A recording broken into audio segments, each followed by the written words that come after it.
Artillery shells play a critical role in modern military operations, providing forces with the firepower required to engage targets over long distances. The manufacturing process behind these essential munitions involves intricate engineering, stringent safety protocols, and adherence to international regulations. Artillery shells are projectiles designed to be fired from cannons, howitzers, and other artillery systems. They come in various types, including high-explosive, armor-piercing, smoke, and illumination shells. Each type serves a specific purpose, such as neutralizing enemy positions, penetrating armored vehicles, creating visual obstructions, or providing illumination for night operations. The artillery shell production design process involves considerations such as aerodynamics, ballistic performance, and safety. Engineers work closely with ballistics experts to ensure the shell's trajectory, stability, and accuracy.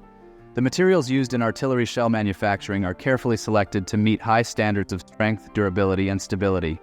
Common raw materials include steel, aluminum, brass, and explosives such as TNT or trinitrotoluene. The shell's casing, which houses the explosive charge, is typically made of steel or other high-strength alloys.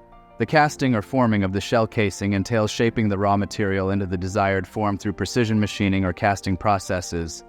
The fuse, which determines the timing of the detonation, is then assembled, followed by the integration of the propellant charge. Stringent quality control measures are implemented at each stage of the manufacturing process to maintain consistency and reliability. In addition, the integration of advanced technologies such as computer-aided design or CAD and computer numerical control or CNC machining has revolutionized the production process, allowing for higher precision and faster turnaround times.